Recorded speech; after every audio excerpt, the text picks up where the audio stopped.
Break के बाद आप एक बार फिर से जुड़ चुके हैं बनो अपना फाइनेंस मिनिस्टर के साथ, और इन सबके बीच हमारे साथ एक और खास एक्सपर्ट जुड़ चुके हैं। रूंगटा सिक्योरिटीज के सीईओ हर्षवर्धन रूंगटा साहब हमारे साथ हैं।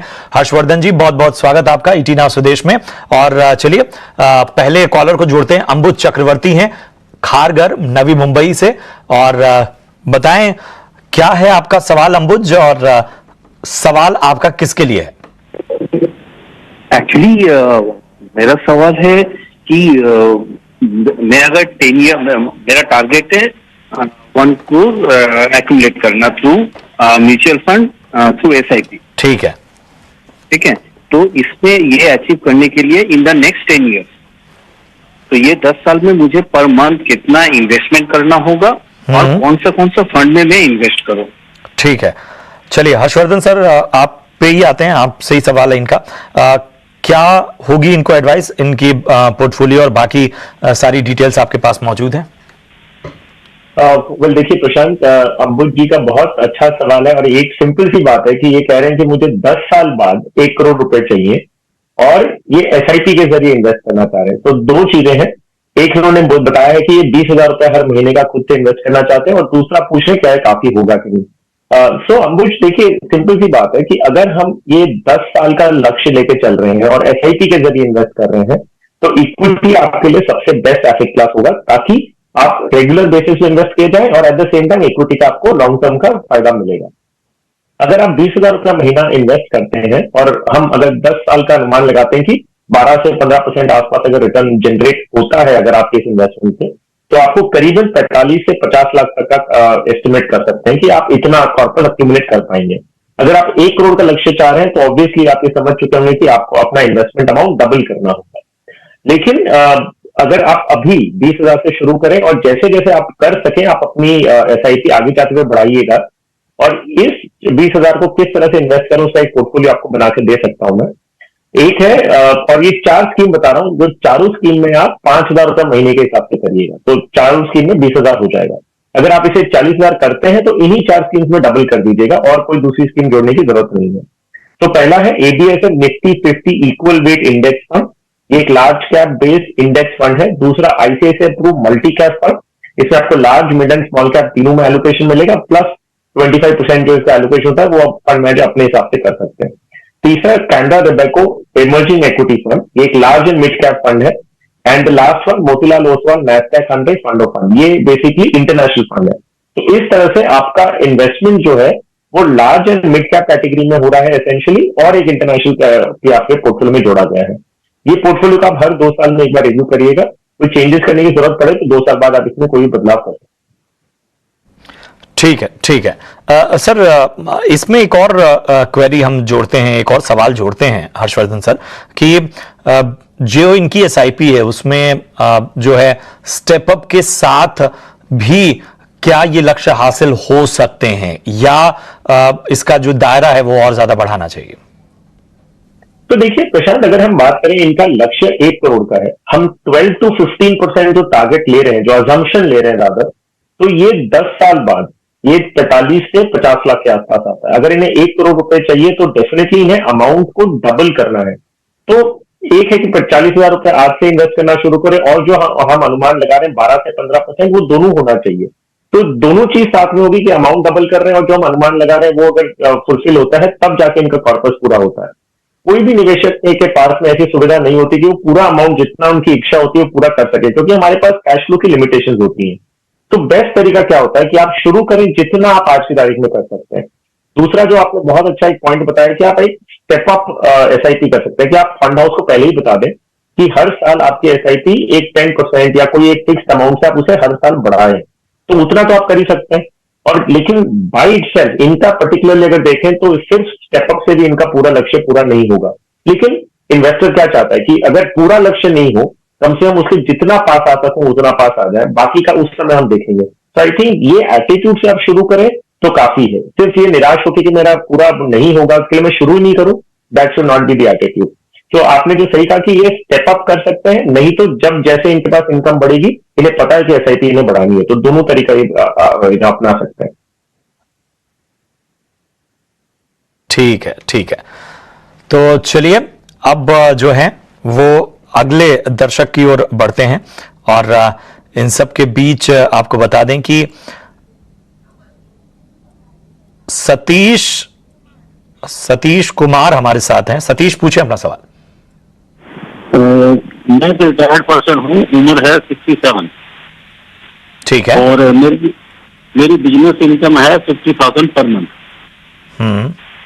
मेरे पास कोई लायबिलिटी नहीं है, बच्चों की शादी हो चुकी है। और मेरे पास 40 लाख मेरे अकाउंट में, 30 लाख वाइफ के अकाउंट में एफडी है। ठीक है। और मैंने 20 लाख सीनियर सिटीजन अकाउंट में, 15 लाख वाइफ के सीनियर सिटीजन अकाउंट में इनकम के लिए रखा हुआ है। और कुछ म्यूचुअल फंड में भी है जो मैंने अभी स्क्रीन पे दिखा रहा है, मेरे नाम और मेरी वाइफ के नाम। ठीक है। तो मेरे को इनकम जनरेट करने के लिए जो एफडी को कंटिन्यू करो या कहाँ इन्वेस्ट करो? ठीक है, आपके बाकी डिटेल्स तो हैं हमारे पास सतीश जी। कौस्तुभ सर बताएं क्या होगी इनको सलाह? जी, पहले तो नमस्कार सतीश जी, और थैंक यू फॉर शेयरिंग। आपने काफी अच्छे से डिटेल्स में बताएं तो हम आपको ठीक से समझ के बता सकते हैं। तो बस एक सवाल था, आपने जो बोला था आपका कुछ इनकम है, पेंशन इनकम है 60,000 रुपीज का एवरी मंथ? मेरी बिजनेस इनकम है 50,000 रुपीज, 50 to 60,000। अच्छा, डिविडेंड इनकम। ओके। हाँ जी। जी, तो जैसे आपने अभी बताया कि आपके पास फिक्स डिपॉजिट में कुछ 70 लाख पड़े आपके और आपके वाइफ के अकाउंट में, और सीनियर सिटीजन सेविंग स्कीम्स में 15 लाख है। तो पहले तो अगर आपको ये आपके जो 40,000 के मंथली एक्सपेंसेस जो आपको मीट करने हैं, अगर आपके डिविडेंड से काफी ऑलरेडी, जैसे अगर आप मिनिमम आपको डिविडेंड आपको 30,000 का मिल रहा है, तो फिर हम सीनियर सिटीजन का जो सेविंग स्कीम्स का है, जो काफी बढ़िया ब्याज मिलता है, करंटली अभी 8.2% का है, और उसका लिमिट एक्चुअली इस हाल ही के बजट में 15 लाख से 30 लाख हो गया है। तो आप और आपकी वाइफ आपके 15 लाख के और एडिशनल आपका अकाउंट में डाल सकते हैं, और वो जो ब्याज है 8.2% का आप कमा सकते हैं। तो आपका जो मंथली एक्सपेंस है इससे टेक केयर हो जाएगा। तो ये जो आपके फिक्स डिपॉजिट, तो अगर आपके डिविडेंड और सीनियर सिटीजन के 50 + 30 लाख से आपका ये पूरा मंथली एक्सपेंस टेक केयर हो जाएगा। बस ये याद रखना है कि आज के हिसाब से 40,000 है,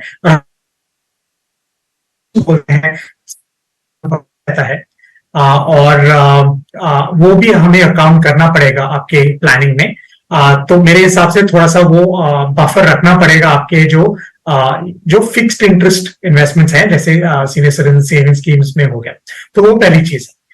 दूसरी बात, जो आपने निवेश किया है म्यूचुअल फंड्स में, और हम जब पोर्टफोलियो कंस्ट्रक्शन देखें और जो फंड्स हैं आपने जो हमें बताए हैं, तो कुछ ऑब्जर्वेशंस थे और कुछ सुझाव थे जो मैं बताना चाहता हूं।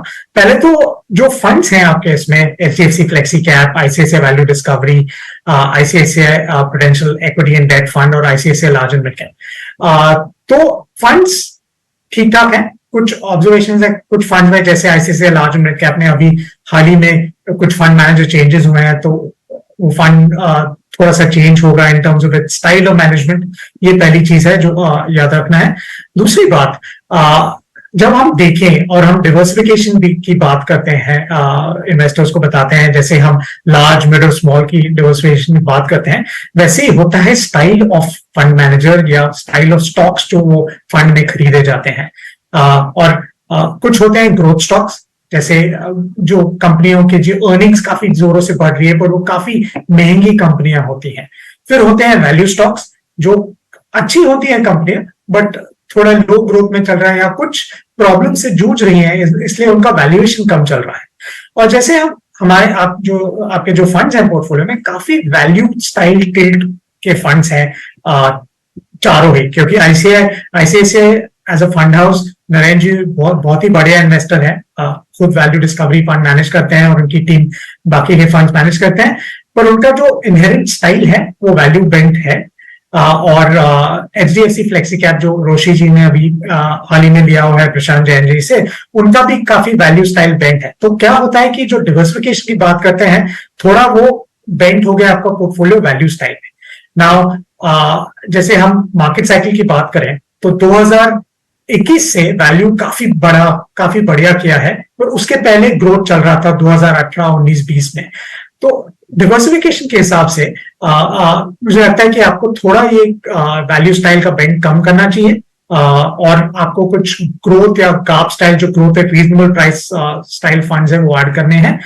तो मेरे हिसाब से आप अगर कोटक फ्लेक्सी कैप या कोटक इक्विटी अपॉर्चुनिटीज में निवेश करें, यूटीआई फ्लेक्सी कैप जो अभी इतना अच्छा नहीं कर रहे हैं क्योंकि ग्रोथ स्टाइल इन्वेस्टिंग है, बट काफी बढ़िया मैनेजर, इन फंड्स को अगर आप आपके पोर्टफोलियो में आप निवेश कर सकते हैं, instead of CM ICICI large mid cap में आप निवेश कम कर सकते हैं, तो वो अच्छा डिवर्सिफाई हो जाएगा आपको पोर्टफोलियो। तो ये कुछ स्ट्रीमलाइन करना है आपको पोर्टफोलियो में, फिर आपका निवेश काफी अच्छा रह जाएगा। बिल्कुल, तो ये अहम सलाह आपको मिलती हुई सतीश जी, बढ़ते हैं आगे अगले कॉलर की ओर, और इनका नाम है सौरभ, बिहार से हैं। सौरभ नमस्कार, पूछें अपना सवाल। नमस्ते सर, जैसे कि मैं 3 लोग घर में हूँ, मैं, मेरी वाइफ और मेरी मदर। मेरी एज है 30, वाइफ की 26 और मदर की 55। तो सर मैंने वैसे सिक्योरिटी के लिए टर्म इंश्योरेंस ले लिया है 1 करोड़ का, और मेडिक्लेम भी लिया हुआ है, ठीक है। मेरी जो रिक्वायरमेंट है सर, आने वाले 20 सालों के बाद 50 लाख की रिक्वायरमेंट है, फिर अगले 5 साल मतलब 25 सालों के बाद टोटल 1 करोड़ और की रिक्वायरमेंट है। टोटल रिक्वायरमेंट हो गई 1.5 करोड़ की। मेरा करंट इन्वेस्टमेंट जो है सर, वो लगभग 2,000 रुपया क्वांट म्यूचुअल फंड में, 2,500 रुपया पारंपरिक में, और 10,000 रुपया में शेयर्स में SIP कर रहा हूँ, ठीक है। करंट में इन्वेस्टमेंट किया हुआ है शेयर्स में 1 लाख रुपए का, तो और कितना SIP करना होगा? ठीक और है, शेयर्स में जो इन्वेस्टमेंट कर रहे हैं 10,000 का SIP, वो ठीक है नहीं, क्योंकि शेयर्स में सर मेरे को रिटर्न जो मिल रहा है ऑन एन एवरेज 20 to 25% मिल रहा है परचेज सेल पे। तो शेयर्स में इन्वेस्टमेंट SIP करना ठीक रहेगा या SIP के थ्रू ही करूं? और सर SIP जो खरीद रहे हैं अपने, वो जीरोधा या फिर 5 पैसा के ऐप से खरीद रहे हैं, तो ये सही है ना प्लेटफॉर्म? इनकेस अगर ये प्लेटफॉर्म बंद होती है तो SIP का पैसा तो सेफ रहेगा। ठीक है, ठीक है हर्षवर्धन जी, बहुत स्पष्ट इनके सवाल थे, और मेरे ख्याल से इनको अपनी इन्वेस्टमेंट और बाकी चीजों के बारे में मालूमात भी अवेयर निवेशक नजर आ रहे हैं। मेरे ख्याल से आप भी इस बात से इत्तेफाक रखेंगे। बताएं क्या होगी इनको सलाह। एकदम सही कहा प्रशांत आपने। सौरभ ने जो डिटेल्स भेजी है बहुत स्पेसिफिक टू द पॉइंट है, एंड द राइट जो फैक्टर्स बोलते हैं ना, कम से कम वो सारे फैक्टर्स सही है।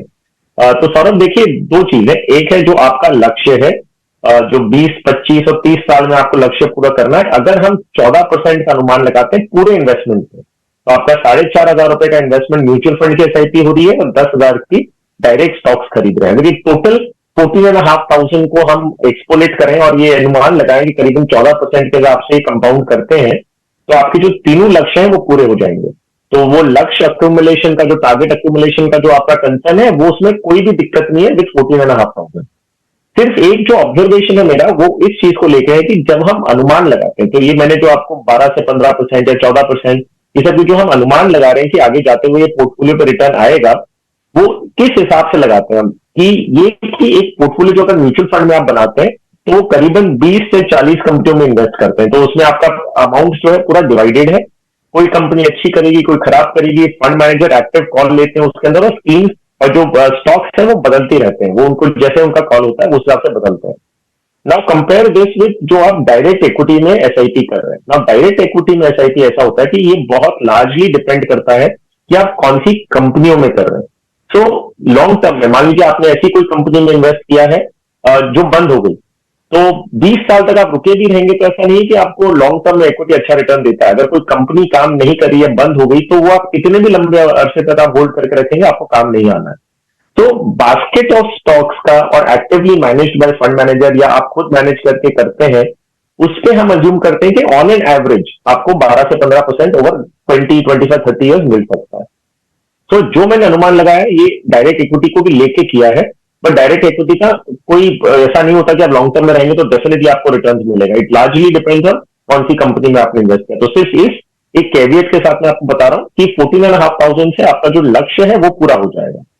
जहां तक बात है स्कीम्स की, जो स्कीम्स आपने ले रखी है, क्वांट टैक्स सेवर और पारंपरिक फ्लेक्सी का, कोई दिक्कत नहीं, आप इन दोनों स्कीम से कंटिन्यू कर सकते हैं। आपका दूसरा पहलू जो सवाल का था वो ये था कि जो आप एसआईपी कर रहे हैं वो कोई प्राइवेट प्लेटफॉर्म्स के थ्रू कर रहे हैं, तो अगर इन प्लेटफॉर्म्स को कुछ होता है तो आपके इन्वेस्टमेंट का क्या होगा। तो पहली बात इस चीज के बारे में कि आपके पैसे जो हैं भले ही कोई प्राइवेट प्लेटफॉर्म के थ्रू जा रहा है, लेकिन ये जा रहा फंड हाउस को डायरेक्टली है, तो आपके पैसे क्वांट और पराग पारे के पास है, आपने कोई भी प्लेटफॉर्म से रूट किया उससे कोई फर्क नहीं पड़ता। तो उस लिहाज से आपका जो इन्वेस्टमेंट है वो सेफ है। अगर ये प्लेटफॉर्म बंद भी हो जाते हैं आपको दिक्कत नहीं आएगी। इनफैक्ट मैं आपसे एक चीज आगे कहूंगा कि अगर आप स्कीम्स ही खुद डिसाइड कर रहे हैं और इन्वेस्टमेंट ऑनलाइन कर रहे हैं तो आपके पास ऑप्शंस हैं, आप फंड हाउस के साथ डायरेक्टली भी इन्वेस्ट कर सकते हैं। बिल्कुल, आपको ये प्लेटफॉर्म यूज करने की कोई जरूरत नहीं है, तो आप डायरेक्ट फंड हाउस से कर सकते हैं या तो कैम्प कार्वी से भी कर सकते हैं। तो उधर आपको ठीक है, तो एक अहम सलाह आपके लिए आती हुई हर्षवर्धन जी की तरफ से, और इन सलाहों को खासतौर पर ध्यान में रखिए। समय की पाबंदी है, बहुत बहुत शुक्रिया करेंगे हर्षवर्धन सर, इसके साथ ही कौस्तुभ सर, आप दोनों का बहुत बहुत धन्यवाद इस चर्चा में जुड़ने के लिए और अहम राय देने के लिए। फिलहाल यहाँ रुकेंगे एक छोटे से ब्रेक के लिए, फौरन हाजिर होते हैं।